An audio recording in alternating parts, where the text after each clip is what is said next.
Il faisait 1,50 m. On aurait dit un ballon. Vous savez, un petit ballon gonflé. Il avait un regard terrifiant, pire que celui d'un animal féroce. Il devenait tout rouge lorsqu'il s'énervait. C'est comme ça qu'on savait qu'il était dangereux. En le regardant, on sentait qu'il incarnait le pouvoir. Son charisme mafieux était perceptible. C'était un vrai massacre.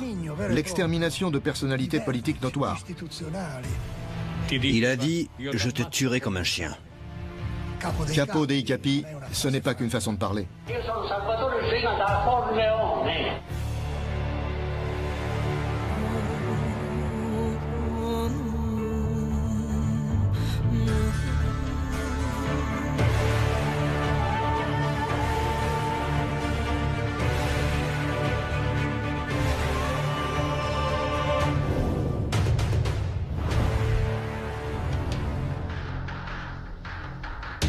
Salvatore Riina, aussi appelé Toto Riina, a joué un rôle principal au sein d'une guerre mafieuse allant de 1981 à 1983. Plus d'1 millier de morts ont été dénombrés en Sicile. C'était un ami très cher, mais à un moment donné, il a changé. Et j'ai dû faire de même.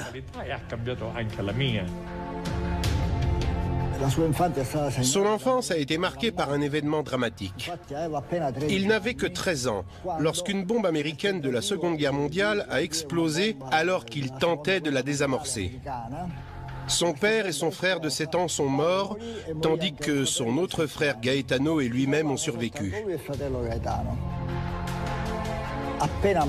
À ses 18 ans, Luciano Liggio le nomme membre officiel de Cosa Nostra. Immédiatement, il se distingue par une brutalité sans précédent. À l'âge de 19 ans, il tue l'un de ses collègues lors d'un combat à main nue pour lequel il a écopé de 12 ans de réclusion. Il a donc connu la vie carcérale à un âge précoce. Silencieux, regard rusé et visage de paysan, profondément cupide et capable de n'importe quoi pour arriver à ses fins, également prêt à tout pour se débarrasser d'un ennemi. Il a littéralement décapité chacune des institutions de Palerme. Riina souhaitait avoir le contrôle total sur les institutions, la culture, la société civile et j'en passe. Et pour y arriver, sa stratégie était de tuer. Il a donc organisé une série d'attentats. L'un des criminels les plus dangereux et les plus recherchés, le parrain des parrains, au sommet de la pyramide, est capable d'étendre son pouvoir dans le monde entier. Il est hors d'atteinte, très intelligent et diabolique. Chef des puissants Corleonesi, à la tête de la dite Cupola, l'organisation qui contrôle et dirige les affaires de Cosa Nostra. La démocratie de Cosa Nostra n'était qu'une façade. Car en réalité, le chef de cette organisation criminelle était Toto Riina. À un moment donné, il a déclaré la guerre au gouvernement. C'était nouveau pour l'époque. Il disait « On doit faire la guerre pour obtenir la paix ». Selon lui, confronter le gouvernement en utilisant des bombes pourrait avoir un effet positif, non seulement pour Cosa Nostra, mais également pour toutes les mafias d'Italie. Pendant de nombreuses années, les enquêteurs n'avaient qu'une ancienne photographie. Son visage a récemment été vieilli dans un laboratoire du FBI. Nous ignorons encore si cette photo correspond à son nouveau visage.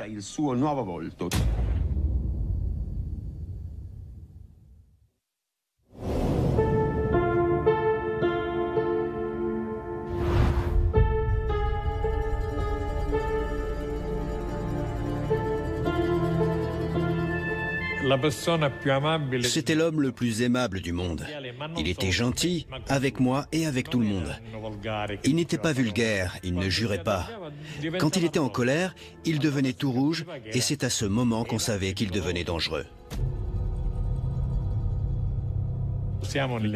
En 1963, j'ai été accusé de vol, puis j'ai été emprisonné. Et j'ai été placé dans la cellule de Riina. Les gens risquaient 3 jours de prison s'ils venaient le voir. Le fait de partager la même cellule nous a beaucoup rapprochés. On jouait souvent aux échecs. Je battais tout le monde sauf Riina. Et lui perdait contre tous sauf moi.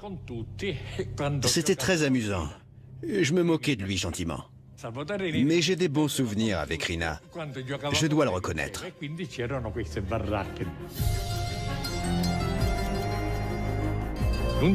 Un jour, alors qu'on était en promenade, une espèce de brute a crié « Churidu » en direction de Rina, qui est devenue rouge écarlate. Et j'ai laissé passer 2 minutes et je lui ai dit « Hé, toi, viens voir, j'ai un truc à te dire. » Et je l'ai pris à part et sans qu'il s'y attende, je l'ai frappé à 2 reprises et lui ai donné un coup de tête. Les gardiens m'ont attrapé et mis en isolement pendant 12 jours. En sortant, l'attitude de Rina envers moi était complètement différente. Il m'a dit « Tu es mon ami et je suis ton ami. Je suis un atout majeur, tu verras. »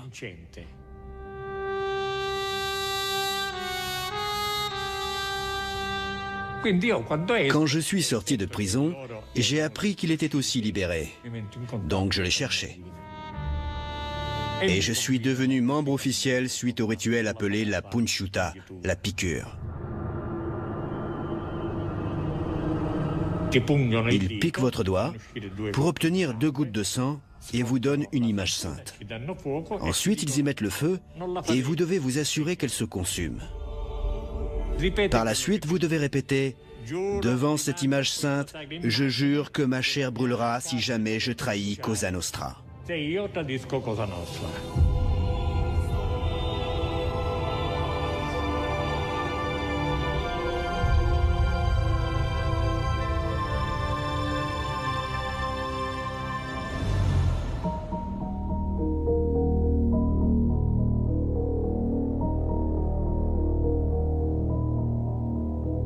Nous n'avions pas beaucoup d'informations sur Rina, que des vieux articles et des vieilles photos. Il était en cavale depuis 10 ans. On ne savait pas qu'il était marié et qu'il avait des enfants parce qu'il avait le bras long. Il pouvait assister à leur naissance sans être inquiété. Un matin, je suis allé le récupérer comme à l'accoutumée. Il semblait heureux et il m'a dit « Je dois te dire quelque chose. Tu seras le premier à être au courant. Je viens de me fiancer à une femme belle et intelligente. C'est la sœur de Calogero Bagarella, tu sais, Ninetta. » Et il a ajouté « Il fallait bien qu'elle trouve un compagnon. » Cette blague signifiait simplement qu'elle l'avait choisi, et ce malgré son physique. Son apparence ne comptait pas pour elle. Elle souhaitait quelqu'un d'important. Il n'a pas parlé d'amour. Je suppose que l'amour est venu par la suite, car ils ont eu 4 enfants. Ninetta Bagarella faisait partie de la famille. Elle savait qui était son mari et qui étaient ses frères. Elle connaissait absolument tout. Tout simplement parce qu'elle était impliquée. Son mari était ce qu'il était. Qu'est-ce qu'elle aurait pu y faire? Il ne s'intéressait pas aux autres femmes. Il n'avait que Ninetta Bagarella. Il ne voyait qu'elle. Il était le seul membre de la mafia à rester fidèle jusqu'au bout. Tous les autres avaient une maîtresse, mais pas lui. Une épouse garde les secrets de son mari. Par exemple, ça m'importait peu que ma femme me voie avec des vêtements ensanglantés ou avec une mallette pleine d'armes. Elle faisait celle qui ne voyait rien. Les femmes de mafieux sont comme ça.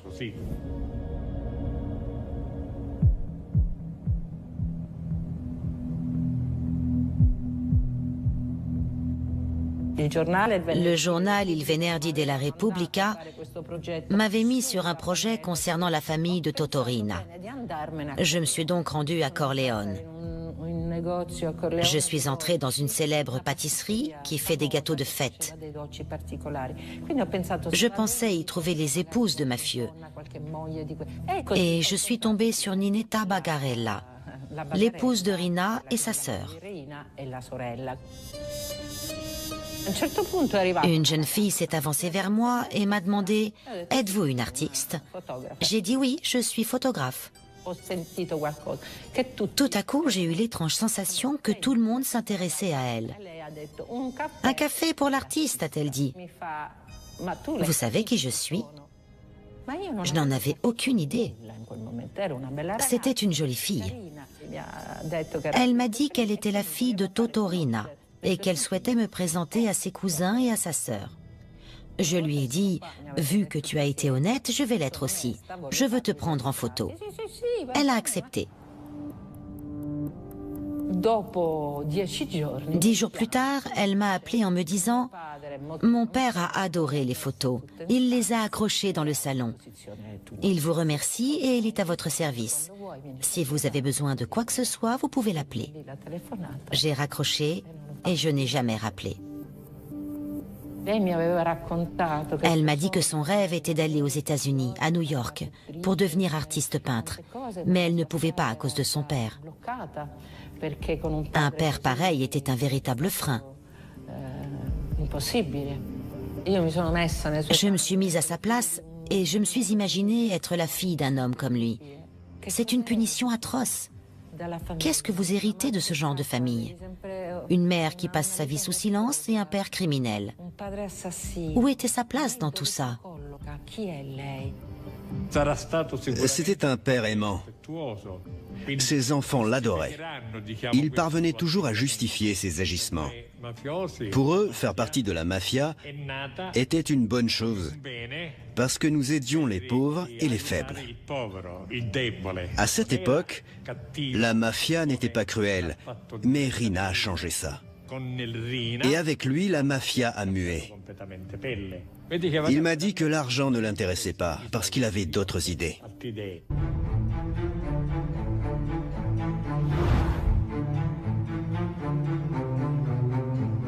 Les familles qui contrôlaient le trafic de drogue à Palerme possédaient un pouvoir économique d'environ 20 000 milliards de lire. Les familles de Corleone étaient très jalouses. À Palerme, les carabiniers, la police et les magistrats sont face à une situation des plus préoccupantes et perturbantes. Il ne fait aucun doute qu'une véritable guerre pour le contrôle du trafic de la drogue a explosé entre différents clans mafieux. Un mois s'est écoulé depuis l'assassinat des 2 parrains, Bontate et Inzerillo. Curieusement, Bontate Stefano ne dormait plus chez lui. Quand nous l'avons trouvé, il tenait un pistolet. Chose qu'un parrain de la mafia ne fait jamais. Salvatore Inzerillo a été tué à bord d'une voiture blindée. Or, la veille, un événement inédit a eu lieu. Pour la première fois à Palerme, une Kalachnikov a été utilisée pour tirer sur la vitrine d'une bijouterie. C'était l'œuvre de Riina. Il voulait vérifier si ces balles passeraient à travers une vitre blindée.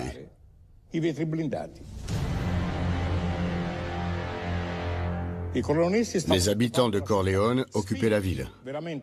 Ils étaient habités par la haine. Ils se servaient de gens corrompus au sein de familles afin d'éliminer les parrains. Ce n'était jamais arrivé dans l'histoire de la mafia. Riina arrivait à persuader des membres de clans de tuer leurs propres frères, leurs filles, leurs oncles. En échange, il leur disait qu'ils deviendraient des chefs de la mafia. De cette façon, il trahissait d'autres parrains, y compris ceux qui lui étaient restés fidèles.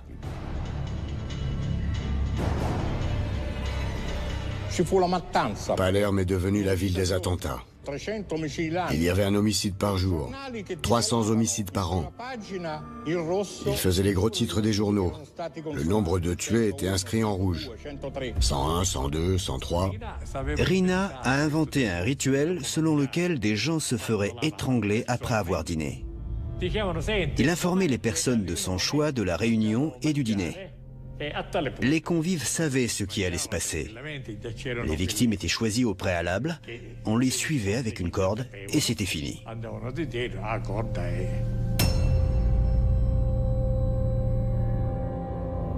Les Corleonesi avaient pris le pouvoir. Ils défiaient l'état de droit et attaquaient ceux qui n'allaient pas dans leur sens. Les vrais parrains étaient Riina et Provenzano. Ils étaient féroces, très féroces. Ils étaient capables des pires horreurs. Je n'aime pas regarder mes livres et mes photos. Ça me fait souffrir. L'odeur du sang est si puissante et si désagréable, ça vous marque à vie.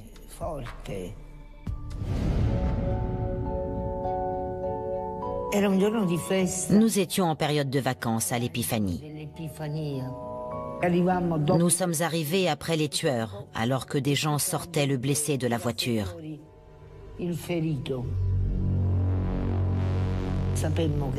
Nous nous sommes aperçus qu'il s'agissait du président de région, Piersanti Mattarella. Il est mort quelques minutes après l'arrivée de l'ambulance. Sur l'une des photos, on voyait un homme à lunettes qui le portait. Cette photo a fait la une des journaux pendant un moment, avant d'être complètement oubliée pendant 20 ans.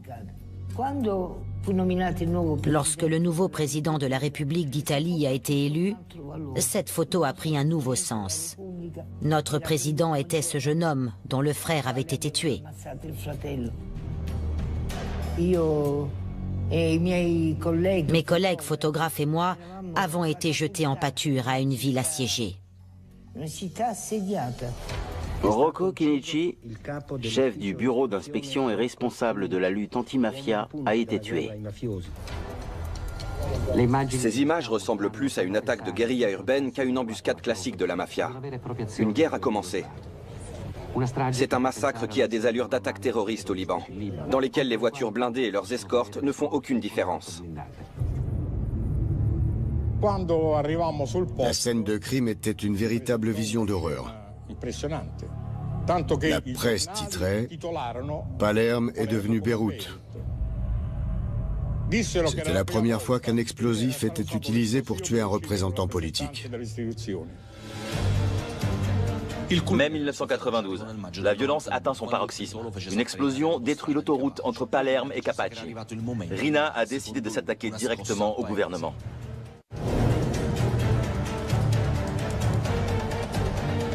La mafia n'était jamais allée aussi loin. 1 tonne d'explosifs. Les enquêteurs l'ont qualifié de puissance d'explosion surprenante et inimaginable pour détruire l'ennemi juré. Cet homme qui est devenu en quelques années seulement le symbole de la lutte anti-mafia.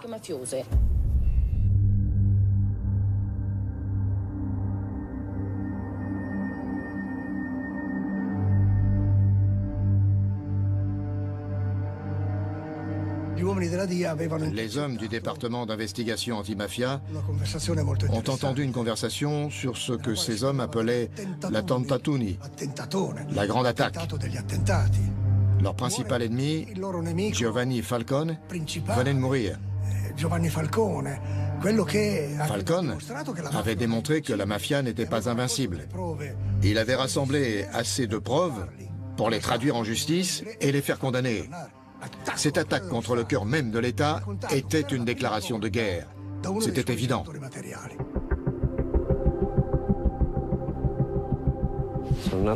Je suis né à Alto Fonte, un petit village situé près de Corleone, dans une famille mafieuse. J'étais un mafieux, ainsi que mon père, mon grand-père, mes oncles et même mon arrière-grand-père. Cette famille depuis le XVIIIe siècle. Notre quartier était San Giuseppe Giatto. On a toujours été très proche des Corleonesi. On était du côté de Riina. Et personne n'est jamais mort, seulement ceux qui n'étaient pas avec lui. On était assez nombreux. On s'est d'abord rendu sur les lieux afin de savoir comment on allait procéder. Comme on était nombreux, l'inspection fut très précise. On est allé à Capaci et Riina nous a dit « Ici, c'est parfait ». Et tout le monde fut d'accord. Il y avait un tunnel et Riina a dit « On va faire sauter ce tunnel ».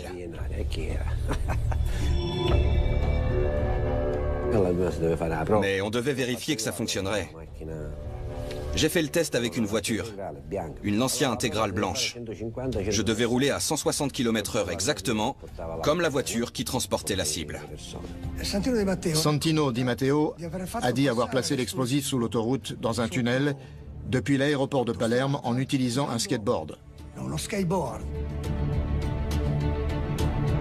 On plaçait 5 kilos de poudre sur un skateboard et on recommençait. Le skateboard circulait à travers une conduite d'eau qui permettait l'acheminement de l'eau d'un endroit à un autre. Il y avait environ 300 kilos de poudre en tout. Et ça a fonctionné.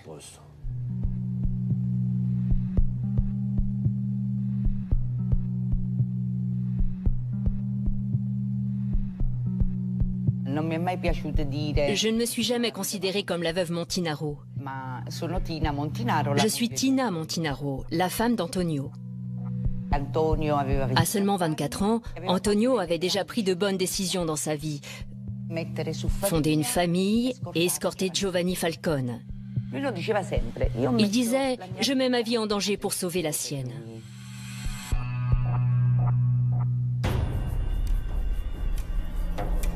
La veille de l'explosion, Antonio a appelé son collègue pour le remplacer. Parce que ça aurait été l'une des dernières fois où il aurait pu escorter M. Falcone, étant donné qu'il allait être transféré à Rome. Antonio voulait le récupérer lui-même. On était dans la cuisine et il a mis Gaetano, qui avait 4 ans et demi à l'époque, sur ses genoux et il lui a dit « Papa s'en va, il part avec M. Falcone ». Il savait déjà que ces voitures-là allaient récupérer Giovanni Falcone. Quelqu'un avait vendu la mèche. Il était conscient de ce qui pouvait se passer. Il me disait souvent, lorsque ça arrivera, tu devras me ramasser à la petite cuillère, chérie, parce qu'il ne restera plus rien de moi.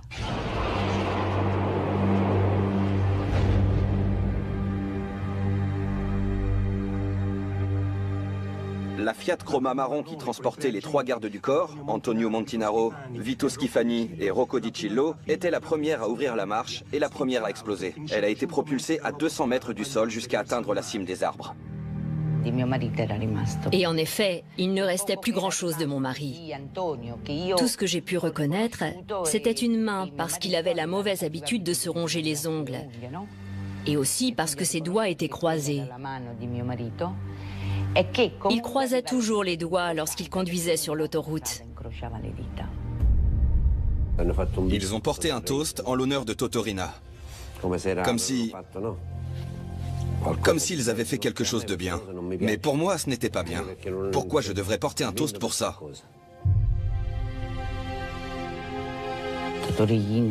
Totorina et les autres, ils ignorent ce que signifie le mot aimer. Les gens ne sont que des chiffres pour eux. Comment pouvez-vous aimer et vivre de cette façon? En entrant dans le tribunal, je me suis rendu compte qu'il était à côté de moi. Et c'était terrible. Je ne voulais pas le regarder. Je ne voulais pas lui donner cette satisfaction. Pour moi, à ce moment-là, il n'existait pas. Nous n'avions rien à nous dire.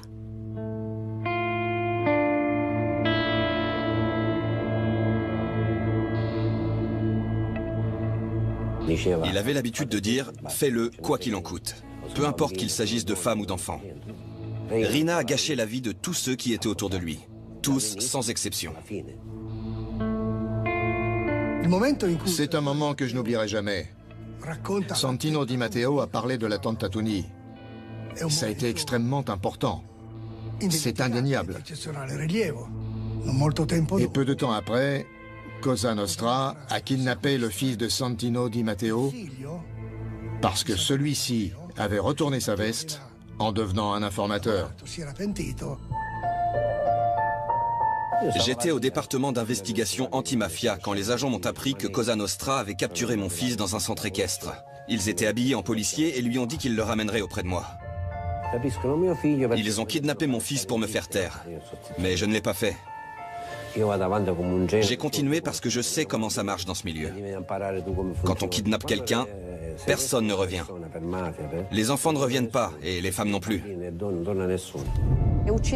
Tuez-les tous, même les enfants. Ce sont les mots de Rina. Oui, la cruauté de la mafia s'étend jusque-là. Un jeune garçon de 11 ans a été kidnappé, étranglé, puis brûlé à l'acide parce que son père les avait trahis. On ne touche ni aux enfants, ni aux femmes. Qu'est-ce qu'ils viennent faire là-dedans? C'est quel genre de mafia? Dites-le-moi. Ils l'ont tué pour donner une leçon à son père et à tous ceux qui auraient envie de les trahir. L'étrangler, ce n'était pas assez pour eux. Ils ont brûlé son corps à l'acide pour que personne ne puisse déposer une fleur ou dire une prière sur sa tombe. Ce sont des hommes d'honneur? Non, ce sont des monstres. Oui, il est mort. Il est mort en innocent. Mais toi et ta petite bande de voyous, vous y avez gagné quoi? Le combat de la destruction, c'est tout. Je ne le vois pas comme un mafieux, mais comme un terroriste.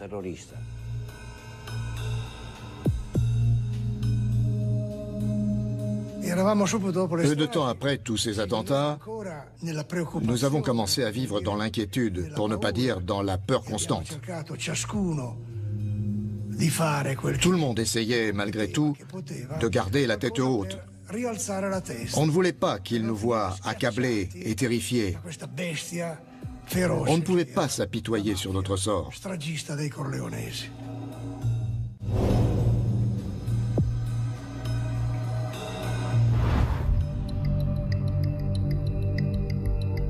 Riina faisait ce qu'il voulait parce qu'il connaissait des personnes importantes dans tous les milieux.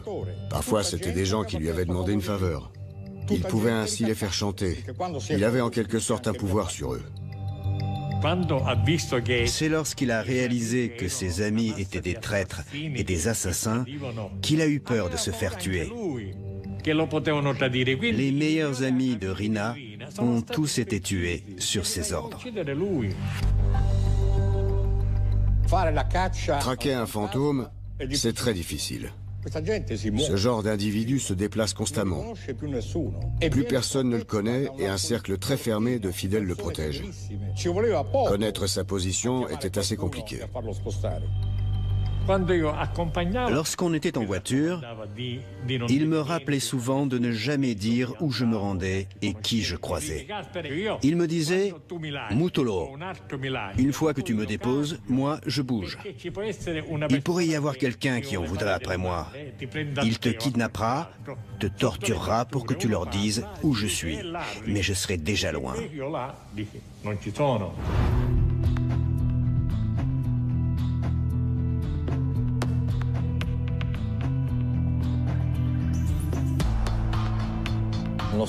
Nous sommes un groupe de prospection. C'est une section qui agit en milieu civil. Nous utilisons des tactiques de guérilla que nous appliquons en milieu urbain. Peu de personnes savaient que nous étions à Palerme pour tenter de capturer Riina. Ceux qui étaient au courant disaient en ricanant « Vous venez de Milan pour vous perdre à Palerme afin d'attraper Riina ? Bonne chance !» Il était le visage même de l'inaccessibilité, complètement hors de portée.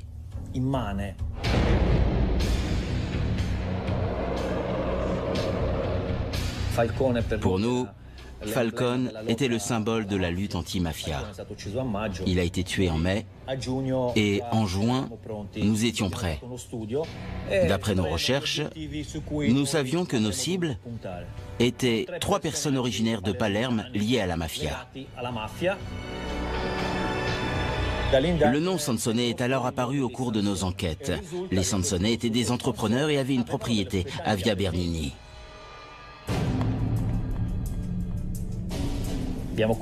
Nous avons alors commencé à la surveiller en pensant qu'on finirait par trouver quelque chose, mais sans succès.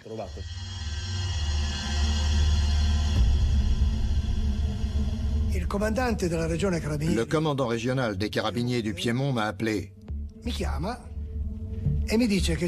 Un informateur du nom de Balduccio Di Maggio pouvait nous aider à mettre la main sur Riina. J'ai immédiatement organisé son transfert secret de Turin à Palerme. Les carabiniers étaient déjà sur la bonne voie, mais Di Maggio leur a donné la dernière pièce du puzzle.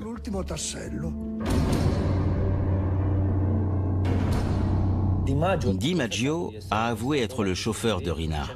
À l'époque, nous n'avions que quelques clichés de celui-ci, à partir desquels nous avons fait un portrait robot. Personne ne savait à quoi il ressemblait. Nous avons placé ce qu'on appelle une baleine, un observateur près de la propriété de Via Bernini afin de suivre les allées et venues. Di Maggio a vu des jeunes à moto et a reconnu le fils de Toto, Rina. Une voiture dans laquelle se trouvait une femme a quitté la propriété et il a dit « C'est Ninetta Bagarella ».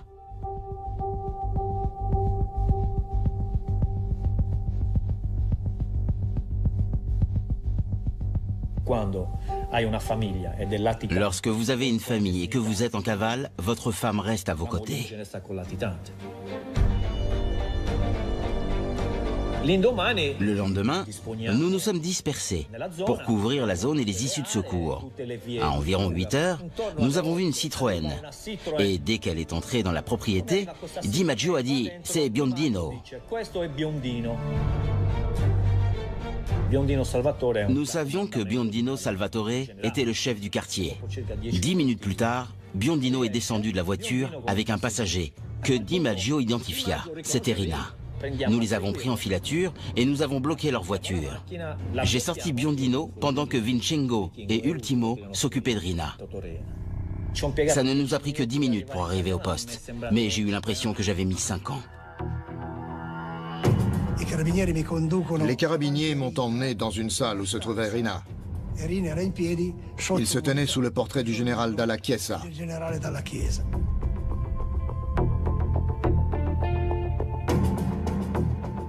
On aurait dit un homme simple, un homme de la terre.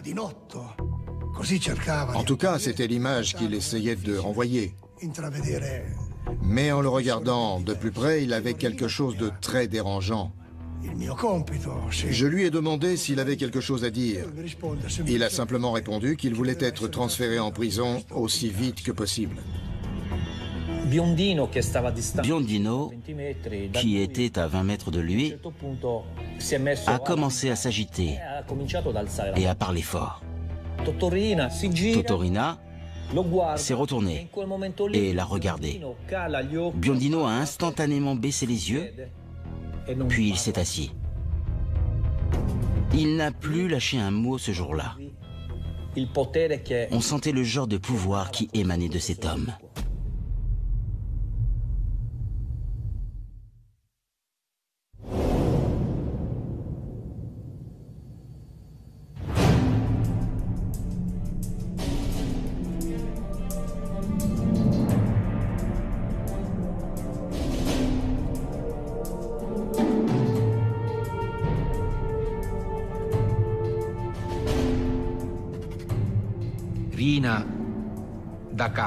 En bon parrain qu'il était, Rina n'a jamais montré le moindre signe d'intolérance envers le système pénitentiaire.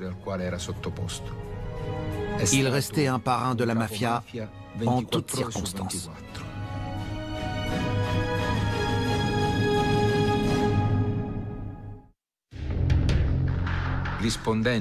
Quand il répondait aux avocats ou quand il répondait aux procureurs, il niait tout en bloc. Même la connaissance d'un quelconque groupe organisé appelé mafia ou Cosa Nostra. Non ho frequentato nessuna criminale Cosa Nostra e quindi non conosco. La domanda è se ne conosce l'esistente o se ne ha sentito parlare. No, non ho sentito parlare. Io, signor Presidente, sono un lavoratore. Non sono quello che si dice nei giornali, nelle televisioni. Aspetti un momento. J'ai rencontré personnellement Rina pour la première fois en 1995. Nous étions dans une aile réservée de la prison d'Ucciardone. Le juge a demandé à Rina s'il avait l'intention de répondre à nos questions ou s'il souhaitait utiliser son droit au silence. Il a répondu « J'utilise mon droit de garder le silence, mais je tiens à dire que cet informateur, Salvatore Cansemi, est méprisable. C'est un traître et un menteur. » Il s'est lancé dans un long discours à l'encontre de Cansemi et de tous les informateurs. En tant que jeune procureur, je lui ai dit « Si vous avez choisi d'utiliser votre droit, Vous devez garder le silence. Sinon, vous serez à même de répondre à nos questions. À partir de là, il est resté silencieux. Mais il ne m'a jamais quitté des yeux. C'était quelqu'un qui savait montrer, ne serait-ce que par son regard et son expression corporelle, toute son aversion pour les institutions et ce qui les représentait à cet instant.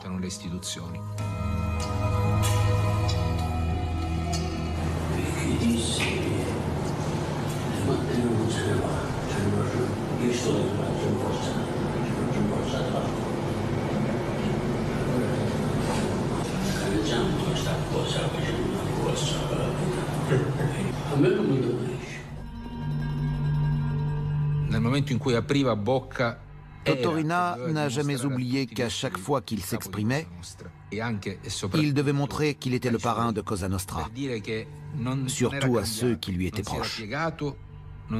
Il n'avait pas changé. Sa puissance criminelle ne s'était pas effacée, et son envie de diriger et d'attaquer ses ennemis non plus.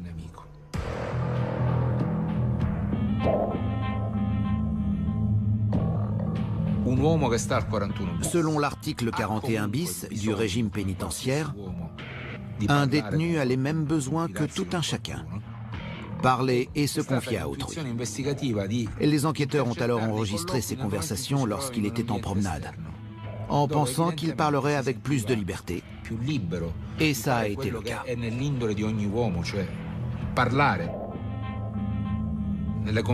Dans ces conversations, il racontait des histoires dans lesquelles il était le protagoniste, en mettant en avant ses qualités criminelles. Il s'est vanté de l'explosion qui a tué le juge Chiniki en 1983. Et il a décrit la façon dont les morceaux du corps de ce dernier ont atteint le 3e étage de l'immeuble qu'il habitait à l'époque.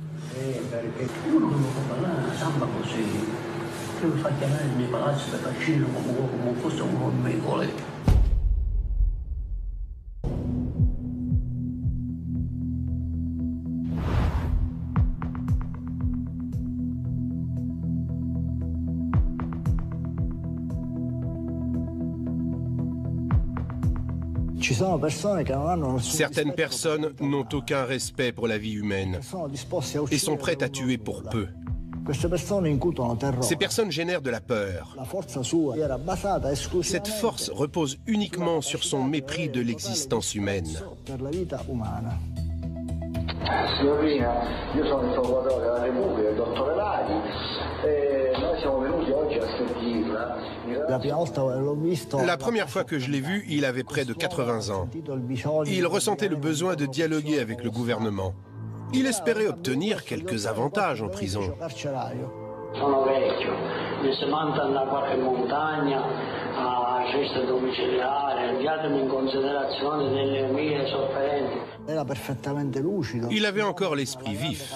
C'était quelqu'un qui pouvait facilement résister à une lourde peine de prison. Il était sûr de lui, il s'habillait bien, il était impeccable, jamais négligé.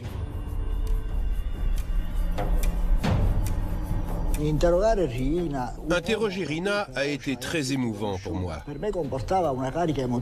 Il était responsable de la mort de personnes qui m'étaient proches.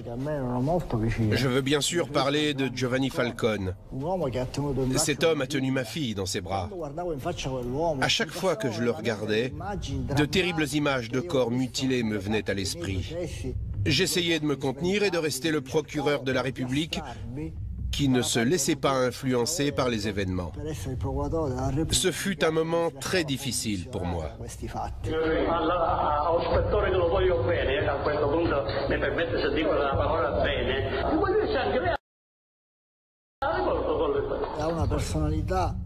Il avait une personnalité impénétrable. C'est un fait. Parce qu'il n'y avait rien de sincère dans toutes ces déclarations. Elles étaient créées de toutes pièces.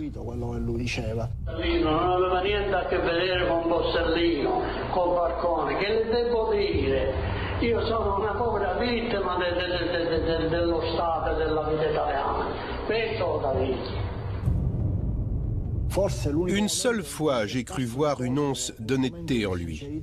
Lorsqu'il a dit qu'il n'aurait jamais contacté, il a utilisé un mot sicilien, unciuto, ce qui signifie les hommes des services secrets. Se io avrebbe conosciuto a uno delle servizi segreti, non mi chiamerebbe Salvatore Zina. Perché? Ce lo spiega? Perché facesse parte a queste pentite, a queste signore, se io avessi conosciuto uno di questi o conosciuto uno di questi. Voilà ce qu'il m'a dit mot pour mot. Si j'avais rencontré ces unciuto, je n'aurais jamais été le parrain des parrains, ni même le sous-chef des sous-chefs de Cosa Nostra. Dovete sapere chi è Salvatore Zina. Salvatore Zina è escluso di tutti questi servizi perché non ce l'ha né nella testa né nella mente ed è fisico. Zina Salvatore da Corleone. Je lui ai dit, savez-vous que Vito Ciancimino a déclaré que vous aviez un revolver à la place du cerveau? Je m'attendais à ce qu'il le prenne comme une insulte, mais au contraire, il m'a dit avec un sourire suffisant, « Ah, elle est bien bonne celle-là ». Il le prenait comme un compliment.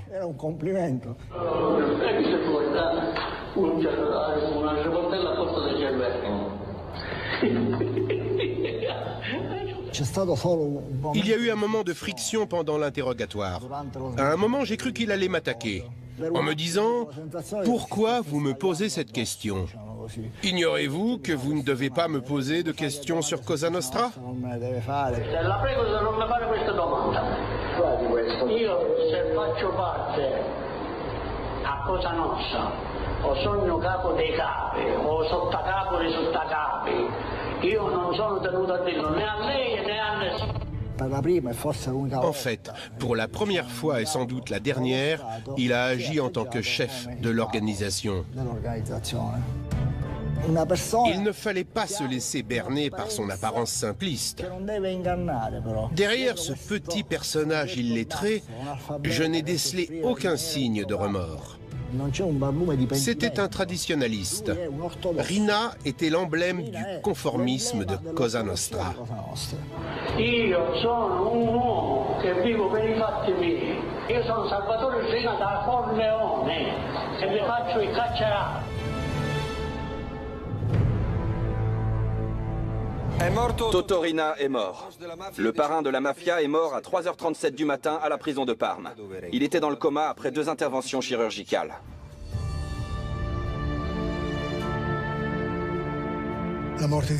On s'attendait à la mort de Riina. Je pensais que ça aurait signé la fin d'une ère, d'une mauvaise période pour les institutions et pour le gouvernement italien. Riina avait sa propre stratégie. Premièrement, conquérir Cosa Nostra et ensuite attaquer l'État. Il souhaitait modifier le gouvernement italien de façon à ce que le pays soit régi par les narcos. Il voulait une Italie mafieuse qu'il pourrait contrôler en usant de dictature et de barbarie. Toto Riina a donné une véritable importance à Cosa Nostra, qui dépasse sa propre personne. Il n'était pas question d'argent, mais de pouvoir. Cosa Nostra n'est pas parti avec Riina. Ça ne s'arrêtera jamais. Il était perçu, et il le sera encore dans le futur, comme quelqu'un qui a agi non seulement dans son propre intérêt,